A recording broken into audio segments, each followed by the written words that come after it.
guys, hello, good afternoon po sa inyo lahat guys. Nandito na naman po si Manyamang Kaabe o Kuya Danny kung tawagin.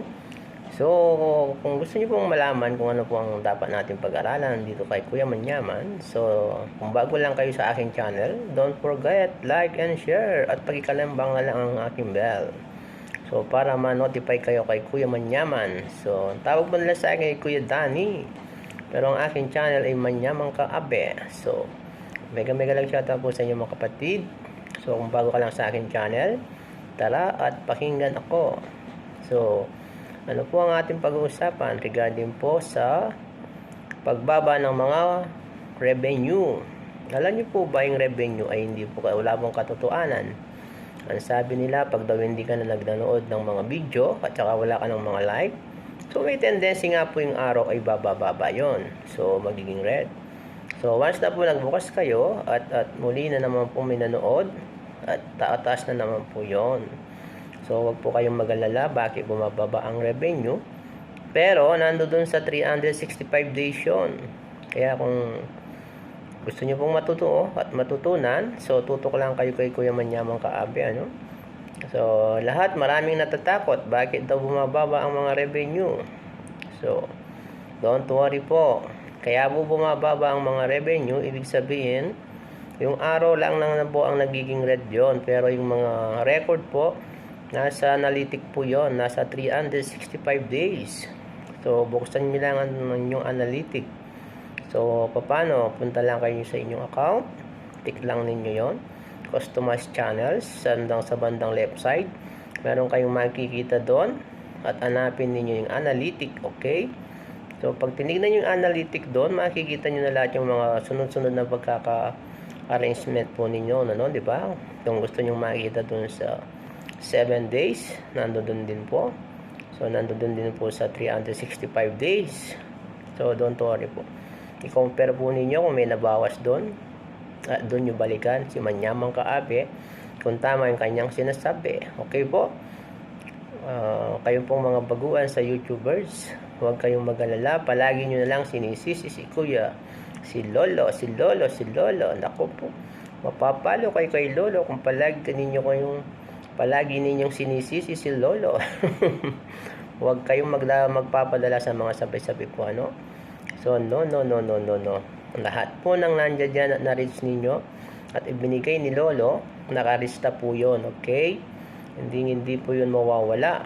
So, tulad pong nasasabi ko sa inyo, pagdating sa pagtanggal, wag po kayong maniniwala doon. Pagtanggal sa nagalagasan, wag po kayong maniniwala doon. Buksan ninyo ang inyong 365 days doon sa account, sa may right side. Tapos, pindutin yung account ninyo. Tapos, hanapin yung my channels, customize channels. Pindutin nyo ulit yun.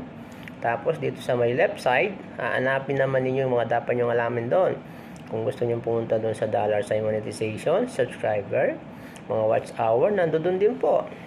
So, kung gusto naman nyo po yung makita yung mga revenue, nandoon din po doon sa analytic, okay? So, yung mga taong maraming makakatian dila, tinatakot yung mga bagong new YouTubers. So, huwag po kayong mag-alala doon. Nandoon po lahat yun, okay? So, balikan ninyo si Manyamang Kaabe o si Kuya Danny kung hindi po nagsasabi ng totoo, okay? So, basta-basa lang pag may time, ika nga, okay? So, hanggang dito na lang po. At mamaya, ipapaliwanag ko ulit sa inyo kung anong dapat gawin, okay po? Kasi nung bago-bago ako sa YouTube, alam nyo ba? Puro ako kabado. So, ugaliin po ninyo magbasa at magmanood ng mga tutorials ng mga makasama natin mabibigat na mga maraming mga experience. So, doon po kayo maniwala, okay? Huwag po kayong maniniwala sa mga bagong namo-monetize dahil yan po ang pinakamaraming alam.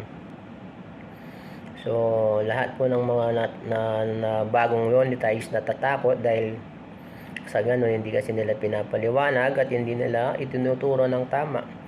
So, ugaliin po ninyong magano ng tutorial, okay? So, basta tutok lang kay Manyamang Kaabe, okay? Kung minsan natatawa ako sa mga kasama ko din dahil ninenervous sila, bumababa daw, nalalagas.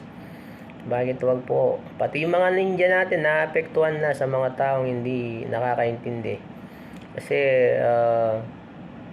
kung yung gustong malaman, pumasok ka sa tutorial kapatid, okay?